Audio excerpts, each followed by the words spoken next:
होगी कि पहले तभी मैं आपसे खान साहब मैं उम्मीद कर पाऊंगी कि आओ जुड़े, मिलकर उड़े और उन लोगों की ताकत बने जिनका सहारा इस समाज में कोई नहीं है।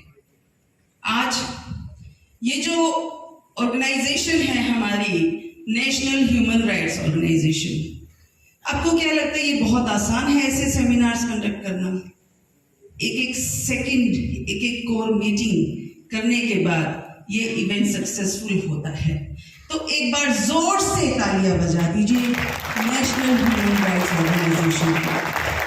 और हरियाणा टीम से मैं कुमार जॉनी जी, संगरी बालाजी, डॉक्टर जयप्रसाद, आपसे मिलकर तो वाकई मुझे बहुत अच्छा लगा, बहुत कुछ सीखने को मिला। Samrat Yadav ji, doctor Amit Ojha ji and Rashmi Agarwal ji, and Ruchi, especially you. Wonderfully, you all are conducting this seminar, workshops. जो मैसेज आप सबको ये लोग देना चाहते हैं, यकीनन आप वो मैसेज यहाँ से लेके जाएंगे। और मैं तहे दिल से अभिनंदन करती हूँ हमारे guest of honour doctor Chaudhary Shamshuddin Khan साहब का, प्राशी शर्मा जी का, और भी गेस्ट हैं, मैं नाम नहीं जानती, लेकिन मैं तहे दिल से आप सबका यहाँ स्वागत करती हूँ। मैं दीपा अंतरी, फाउंडर चेयरपर्सन सशक्त नारी परिषद एंड मैनेजिंग डायरेक्टर ताहा ग्रुप, ये दो बहुत अलग चीजें हैं, लेकिन मेरी जो पहचान है ना वो सशक्त नारी परिषद दे दी। मैंने 17 साल being assistant professor in English, मैंने बहुत यानी कि सैकड़ों हजारों बच्चों को एजुकेट किया। मेरा एक इंस्टीट्यूट हुआ करता था माइंड पावर, जिसमें मेरे द्वारा पढ़ाए हुए बच्चे आज IAS, IPS, जुडिशरीज में बैठे हुए हैं। और मुझे बहुत अच्छा लगता है जब मैं जाती हूँ वो मेरे आशीर्वाद लेते हैं, तो मुझे लगता है कि हाँ मैंने कुछ हासिल किया। लेकिन सफर यही खत्म नहीं हुआ हुजूर। सफर तो तब शुरू हुआ जब अंदर, कहते हैं ना कि आपके अंदर जो क्वालिटी है या आपके अंदर जो भी चीज है दूसरों के लिए लड़ने के लिए, मैंने उसको अपनी ताकत बना ली। यानी कि मुझे अगर लगता है आपके साथ कुछ गलत हो रहा है, और ऐसा एक बार हुआ भी था कि मेरे अपने प्ले स्कूल्स हैं, मैं एक बार बैठी हुई थी तो मेरी एक पेरेंट मेरे पास आई कि मैम ये जो SHO है ये मेरी कंप्लेंट दर्ज नहीं कर रहा है। ये बात है 12-15 साल पुरानी। मैंने कहा क्यों नहीं दर्ज कर रहे हैं, चलिए मैं चलती हूँ आपके साथ। तो मैं जब SHO साहब के पास गई, खान साहब, तो मैंने कहा आप इनकी कंप्लेंट क्यों नहीं दर्ज कर रहे हैं, ये हमेशा रोज आ रही है आपके पास। कह रहे जी इसका तो रोज का काम है, ये तो रोज आ जाती है अपने पति की कंप्लेंट लेके, हम कंप्लेंट दर्ज नहीं करेंगे। मैंने कहा ये कानूनी, अब बात आती ह्यूमन राइट्स की जो आप लोग कर रहे हैं। ये मैंने 15 साल पहले ये कदम उठाया था कि कानून की लड़ाई कैसे लड़ी जाए। तो मैंने कहा नहीं आपको इसकी जो है कंप्लेंट दर्ज करनी होगी। तो उन्होंने कहा कि आप कोई MP MLA हैं जो आपकी कहने से मैं कंप्लेंट दर्ज कर दूं। तो मैंने कहा क्या मुझे MP MLA बनना पड़ेगा तभी आप जो है मेरी आवाज सुन पाएंगे या इसकी कंप्लेंट दर्ज करेंगे? यकीन मानिएगा उस दिन ने मुझे अंदर से हिला दिया कि आवाज क्या पावरफुल लोगों की ही सुनी जाएगी, हम और आप जैसे आम इंसान कहाँ जाएंगे, हमारी आवाज कौन बनेगा? मैं पीड़ित नहीं थी, लेकिन मैंने हर उस व्यक्ति की पीड़ा को अपने अंदर समाया और मैंने उसी दिन डिसीजन लिया, क्योंकि ये तो मुझे पता था कि संगठन की ताकत क्या होती है। जहां 100 महिलाएं खड़ी हो जाएं, वो 1 लाख की जनसंख्या पर भारी पड़ती है। वो दिन था 10 महिलाएं जुड़ी, फिर 100 जुड़ी, गुड़गांव में हजारों महिलाएं जुड़ी, फिर यकीन मानिए मुझे पता ही नहीं चला पूरे देश में कभी 15 लाख महिलाएं संगठन से जुड़ी। और एक और बात बताना चाहूंगी यहाँ पर मेरे सारे पुरुष प्रधान भाई, इस संगठन का एक ही मोटिव था, we are voice of a victim. Victim तो कोई भी हो सकता है।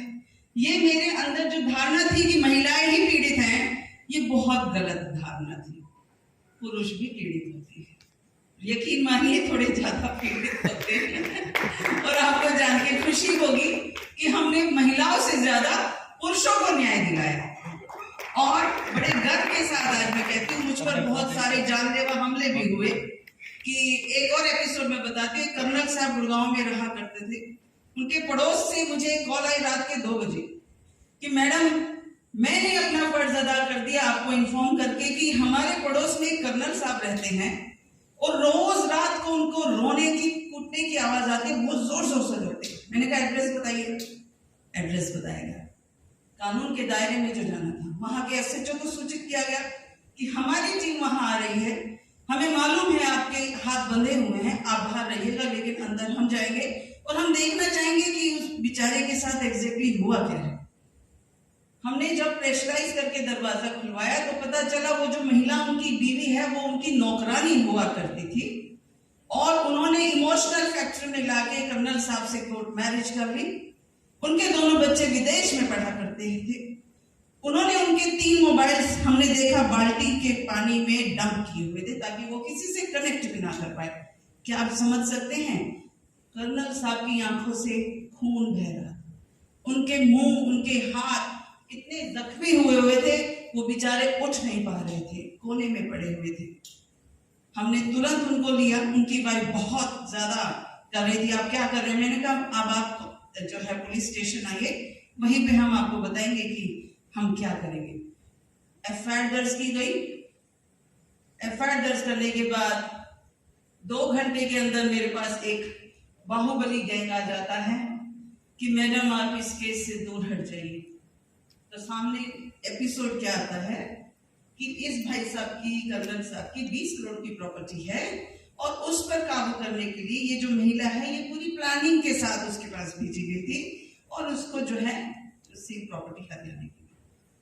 हमने भी एक बात अपने पिताजी से सीखी थी, मरना तो एक बार ही है लेकिन सर ऊपर रहना चाहिए और पीठ किसी को दिखानी नहीं चाहिए। मौत हो तो ऐसे हो। मैंने कहा भाई सुन, एक बार ही मरना है। अगर तेरी गोली का उसमें मेरा भाग्य तेरी गोली से मरना लिखा है तो तू शुरू हो जा। तो जिंदगी भर गर्व करना कि दीपा अंतिल को तूने मारा, लेकिन भाई साहब कदम पीछे नहीं हटेगा। एक जुनून था कि मुझे इस व्यक्ति का साथ नहीं छोड़ना है। और आप यकीन मानिए, आप जैसे संस्थाओं का सहारा लेके, ह्यूमन राइट्स का सहारा लेके, और भी मेरे जो जजेस थे या लॉयर्स थे उनका सहारा लेके 1 महीने में मैंने उस महिला से उसका डिवोर्स कराया। सिर्फ 2 करोड़ रुपए उसको दिलवाए, बेचारे के 18 करोड़ बचे, बेचारे की जिंदगी बच गई और बेचारा आज अपने बच्चों के साथ विदेश में शांति से रह रहा है। ये वो एक एपिसोड है जो मैं इसलिए बताना चाह रही थी कि हमारा संगठन बेशक सशक्त नारी परिषद है, लेकिन जहां कोई विक्टिम होगा वहां हमारा संगठन साथ खड़ा है। आज खान साहब ने बहुत अच्छी नॉलेज दी, बहुत सारे धाराओं के बारे में हमें बताया जिसके बारे में मुझे ज्यादा नॉलेज नहीं। मैं बुकिश नॉलेज कभी नहीं ले सकती, मेरे साथ प्रैक्टिकल जो होता है मुझे वो चीजें ज्यादा समझ में आती है। तो 15 लाख महिलाओं को एक चीज सिखाई हुई है, अपने परिवार को संभालो, लेकिन अगर तुम्हारे आसपास तुम्हारे होते हुए अगर वो पीड़ित है और उसकी कोई मदद नहीं हो रही है तो इस संगठन से जुड़ने का तुम्हारा कोई अधिकार नहीं है। तुरंत इस संगठन से बाहर हो जाओ। रात का 2 नहीं देखना, सुबह के 4 नहीं देखने। आज नेशनल ह्यूमन राइट्स ऑर्गेनाइजेशन उन्हीं पे है। आप शायद 2017 में आपकी संगठन ने फॉर्म किया और इतने अच्छे से हरियाणा चैप्टर जो है इतना अच्छा उन्होंने आज ये सेमिनार ऑर्गेनाइज किया। अभी खान साहब ने भी कहा कि मेरे लायक जो भी सेवा होगी मैं आपके साथ खड़ा हूँ। हमारी मैडम साहिबा ने भी कहा, मैं कहती हूँ मेरी 15 लाख महिलाएं आप सबके साथ जुड़ गई है। ये संगठन आपके साथ जुड़ गया। कल मैं जोनी साहब से, डॉक्टर साहब से भी मैंने कहा कि इसको नेशनल और इंटरनेशनल कुछ भी अगर मेरे लायक हो इंटरनेशनल प्रोग्राम मैं आपका दुबई में कराऊंगी और बहुत बड़े लेवल पे कराऊंगी।